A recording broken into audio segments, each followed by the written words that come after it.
மாலை வணக்கம். வெளில பாருங்கள் வெயில் எப்படி அடிக்குதுன்னு. போகவே முடியல, மண்டையை காட்டவே முடியலைங்க. அப்படியே எங்கள் வீட்டு செடியெல்லாம் பார்க்க வந்தேன் வெயில் எப்படி இருக்குன்ட்டு. வெண்டைக்காயில் ரெண்டு தான் இருக்குது. இருந்தாலும் குரங்கு வந்து தின்னுட்டு போயிடுது. ஒன்று ரொம்ப முத்தி போயிருக்கு, அதில் தான் விட்டு வைக்கணும். அடுத்து பார்த்தீங்கன்னா தக்காளி நான் ஓரளவுக்கு ஆயிடுச்சு தான் இருக்குது. ஆனால் பூ இப்போ தான் நிறையா விட்ருக்கு. அது பூ இப்போ தான் விட ஆரம்பிக்குது. அப்புறம் இது பார்த்திங்கன்னா கீரைச்செடி, அரைக்கீரை சிலது நல்லா இருக்குது.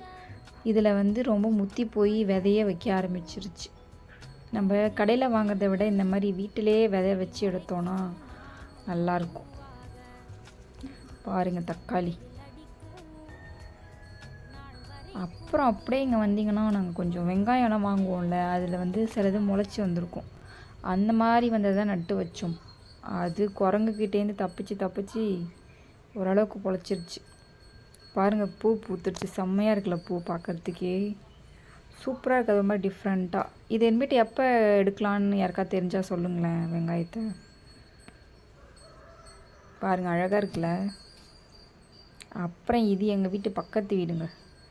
முருங்கைக்காய் பாருங்கள் எவ்வளோ தொங்குதுன்ட்டு. இது என்ன முருங்கைக்காய் சீசன் போலல. அப்புறம் இது பார்த்திங்கன்னா இது பேர் வந்து எதோ சொல்லுவாங்க, தும்பப்பூன்னு சொல்லுவாங்க. இது வந்து குழந்தைங்களுக்கு சளி பிடிச்சுன்னு வச்சுக்கோங்களேன், இதை பாலில் வந்து நல்லா கொதிக்க வச்சு கொடுத்திங்கன்னா சளி அப்படியே முறிஞ்சி மூக்கெல்லாம் நல்லா வந்துடும்.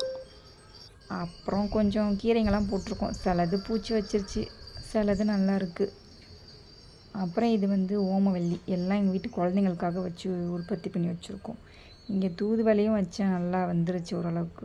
பக்கத்தில் இருக்குல்ல ஏலக்கி வாழை மரம், அது குரங்குக்கிட்டேயும் தப்பிச்சு இப்போ தான் வெளில எட்டி பார்க்குது.